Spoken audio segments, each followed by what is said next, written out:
very, very smart. And in this video, I'm going to tell you why. If you don't know who he is, he's basically this overweight dude with an idiotic persona who got huge on YouTube, no pun intended, by doing mukbang videos where he would literally just eat stupid quantities of food. His whole channel is him eating a ridiculous amount of food. Obviously, it doesn't take all that much investigation to find out that his journey is in fact a train wreck. However, after getting somewhat invested in his story, I think I've come to my own conclusion that this man's absolute train wreck of a life is one of the most legendary stories to ever come out of YouTube. And while he plays the persona of being an idiot, I think that a lot of his success has come from extremely intelligent strategies that are very rarely seen by other creators. Strategies that I'd like to expand upon in this video, so let's begin. Is NIkocado Avocado a total moron? Yes, obviously, look at him. But then let me ask you another question. Does being a total moron mean that you can't also be a total legend? Absolutely not. In fact, it seems that the sad reality of life is that it's almost uncool to be a winner, to be successful, to be at the top of your field in any kind of domain, while on the contrary it's become a status symbol to brag about how bad you are in certain domains. We all know that one 60-year-old who's like so proud of the fact that they can't use any kind of technology. Yeah, you just have to show me how to open up the Internet Explorer because I don't have the time to learn despite the fact that I'm retired and I just spend 80% of my life sitting on my ass at home. There have become many who remain completely inept at daily life skills for the sole purpose of retaining some kind of abstract significance. Sure, if you're at the top of a field, you might get rewarded with money and other forms of compensation, but what I'm trying to cement here is that success does not equal legendary status in any way. No, in fact, in Australia at least, it's almost the total opposite. The fat guy who spends every afternoon at the pub sinking tinnies is the total legend. And what is NIkocado Avocado if not the YouTuber version of the fat dude at the pub who's doing nothing but sinking beers? Now this whole concept is totally arbitrary, and being that fat overweight dude on YouTube doesn't automatically guarantee legendary status. In fact, when I think of other YouTubers who are famous for their weight, such as Wings of Redemption and Boogie2988, it seems to be that they're some of the most hated individuals on the platform. It also seems to be a similar kind of story for those fat acceptance advocates. They're all hated by society. So you might ask, what does Wings of Redemption, Boogie2988, and those fat acceptance advocates have that makes them hated rather than loved? It's not their weight itself, but rather their inability to laugh at their own weight and situation. An element that NIkocado Avocado has actually I know he changed his video style. I'm getting a hunchback. I look like Shrek. As shown in many other various NIkocado Avocado documentaries, NIkocado Avocado actually used to be quite skinny, but as a result of all the eating on his channel, he gained an insane amount of weight. Now obviously this is not a good thing from a health perspective, but it ironically gives him the opportunity to show himself as quite a confident guy, specifically during an interview with Keemstar earlier in the year. You have gained so much weight recently. In September 2020, Keemstar uploaded a video titled NIkocado Avocado Too Fat, which was literally just a 10-minute meme of NIkocado Avocado just laughing at his own weight. And I can't lose weight. I don't know why. I don't. Now, Nick, do you throw that up after the episode? Does it look like it? When I go on the treadmill, my muscles get stressed and they release all this liquid. That's just what it is. And for some reason, I'm still overweight. So I'm pretty sure it's just water. Nick, you uploaded this video where you were celebrating your 2 pounds lost of weight. And you celebrated it by eating 18 Subway subs, okay? You're not gonna lose weight that way, Nick. And that final clip where Keemstar confronts Nick about his video titled Celebrating My 2-Pound Weight Loss really just displays his sense of humor when it comes to his own circumstances. I'm thinking about doing a collab with my doctor. The whole thing is clearly a joke. I mean, come on, in the 2-pound weight loss video, Nick eats 8-foot-long Subway subs as a response to losing 2 pounds. You have to lose another pound. I've lost 2, thank you very much. But here's where the genius comes in. Rather than feeling like a victim to his own weight like Boogie2988 or Wings of Redemption, playing the victim all the time, I am a victim. Nick has actually just owned the fact that he's super fat and adapted his weight as a part of his brand. I bathe twice a day sometimes, and I still smell like cheese. We broke up because I'm too fat, weighing myself and eating black bean noodles. I'm gaining so much weight and now my clothes don't fit. The adaptation of Nick's weight into his branding is actually such a genius strategy. Why? Well, mainly because Nick runs a mukbang channel. It's literally a channel where all you do is eat ridiculous amounts of food. So steadily gaining weight over a 4-year period almost gives it a feeling of character development. And as the weight stacks on over time, it just gives him more and more opportunities for clickbait, as well as another element worth discussing: people making videos on him. One mukbanger who has often found himself at the center of criticism is NIkocado Avocado. Now, I'll preface this part by saying that I don't think NIkocado Avocado's reputation really matters at all. As long as he doesn't do anything to wipe himself out of the game altogether, such as, oh, you know, dying, he can have the worst reputation on the planet and people will still watch. Why? Because people are literally just watching him for his negative reputation. So when other people make videos exposing him or documenting how fat he's become, which we might add has been done extremely extensively, this is not a negative but rather a positive, as all it does is adds to the exposure that NIkocado receives. Alternatively put, the only reason that people watch his channel anyway is just to laugh at him. The negative exposure does nothing except increases the channel to his traffic without actually damaging his reputation any further, because it's already like as damaged as it can possibly be. And as previously mentioned, it's not like there's been any shortage of creators giving him negative exposure through various avenues of content. TRO's documentary on him gaining 4.5 million views, Christopher Tom's with 800,000 views, some ordinary gamers also gaining 800,000 views. People are invested in his story because they want to see the train wreck.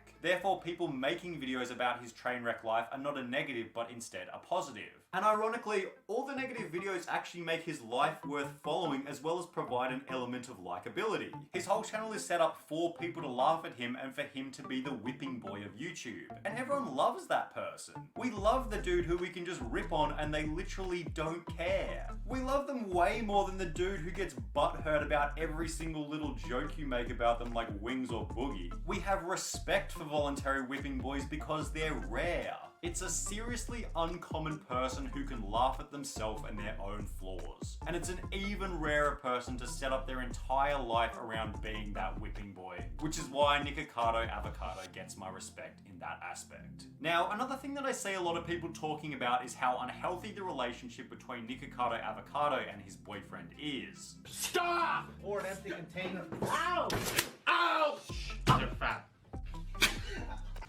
Stop being rude! Now, call me a conspiracy theorist, but I'm gonna guess that this apparently awful relationship is just another smart ploy to ensure a returning audience. We have to take this theory and implement the points that were previously discussed. That NIkocado Avocado's strategy is literally just to gain as much attention as humanly possible, where negative attention usually ends up being more of a positive than actual positive attention. And for this reason, there's actually an incentive for NIkocado to make his relationship look like a train wreck on the internet. The attention, all the people commenting about how they need to fix things, people constantly checking in to see what's happening with the drama, the fact that NIkocado can use their breakup for clickbait, everything to do with their apparent toxic relationship adds to the traffic received on NIkocado's channel. For this reason, I'm going to take the unpopular opinion and say that I don't think they have any out of the ordinary problems in their relationship. I'd say that the entire thing is an act. Why? You can just tell from the body language, humor, and the way that they talk to each other.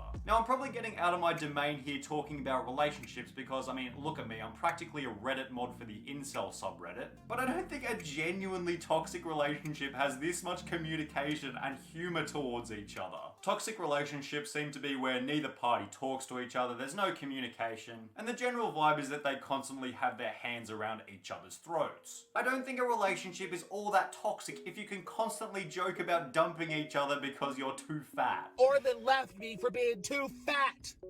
I am too fat for Orthan. If anything, the fact that they can constantly joke about each other's weight on camera without either getting genuinely offended shows strength in their relationship, not toxicity. My personal favourite example of their fake toxic relationship was in November 2019, when they uploaded a video titled "We're Breaking Up for Good," with them crying in the thumbnail and video. And you keep saying divorce, and maybe we should just divorce.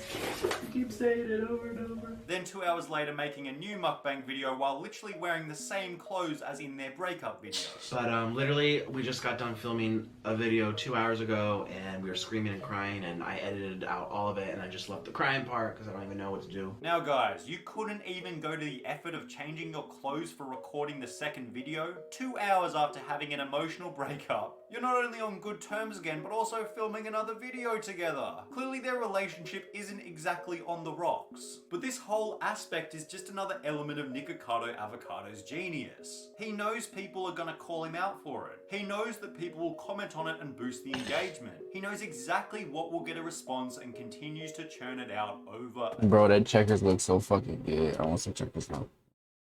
over and over. Then while not related to intelligent strategy, I think it's also important to discuss NIkocado's work ethic and resilience, mainly relating to the drama between him and Stephanie Sue in late 2019. Stephanie Sue uploaded her Why I'm Scared of NIkocado Avocado in December 2019, where she basically went over how NIkocado Avocado made her feel uncomfortable once, gaining over 10 million views and putting Nick in seriously hot water.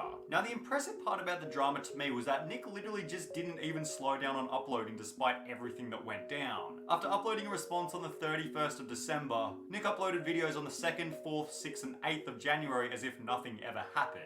Now I guess simply uploading videos isn't all that much to brag about, but doing it while having more than 10 million people despising him with dislike ratios of 90% on each video, all during the Christmas period and New Year's period is pretty impressive. That kind of drama would have taken 95% of other creators out for good. And meanwhile Nick was just pumping out 4 videos a week as if nothing ever happened. So I guess it's a pretty weak point, but I get the vibe that Nick has a pretty strong work ethic, which I have to say that I do have respect for. So to conclude, despite half of NIkocado Avocado's act being to basically seem as stupid as humanly possible, I'm actually a very knowledgeable person, if you haven't already been able to tell. But I'm actually very, very smart. I think NIkocado Avocado is far from stupid, and I guess, depending on how you measure it, shall we say, I think he's a pretty smart dude. Now he's certainly not a genius in health and fitness, but for marketing and branding and YouTubing, he certainly knows what he's doing. He's tricked an entire audience into thinking that he's this miserable, sad dude with like an absolute train wreck of a life. But I would say that behind closed doors, he's probably a fairly content dude. He obviously thinks very highly of himself and is comfortable in his own skin. And my question to you might be, is there really any difference between thinking highly of yourself and being happy? To me, when I think of people like Wings of Redemption and Boogie2988, it seems like all their unhappiness is derived from the fact that they don't think highly of themselves. And to me, that's one thing that NIkocado Avocado has over the other overweight punching bags of YouTube. Perhaps NIkocado Avocado, in a strange kind of way, is the polar opposite of Dan Bilzerian, making his life look way worse than it really is in order to drive traffic to his site. And it seems to work for him. Just look at his statistics. He gains over 30 million views per month across his 5 channels. Throw in his OnlyFans, Patreon, cameos and other business elements and he's probably making more than $2 million per year. He clearly knows what he's doing. He clearly has his head switched on. I guess that's the end of the video. Alright, so yeah, like the video and subscribe, alright? Subscribe.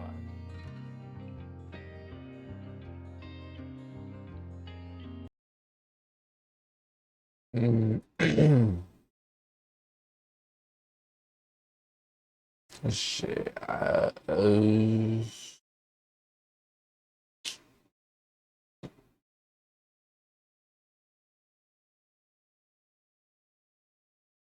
My PC is being very slow and very laggy.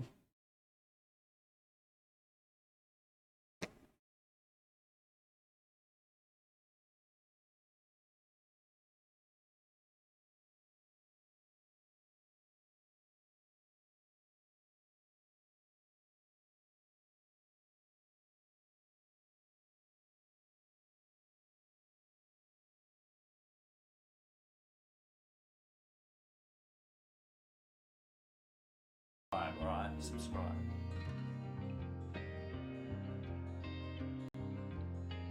Shit, I appreciate y'all for watching.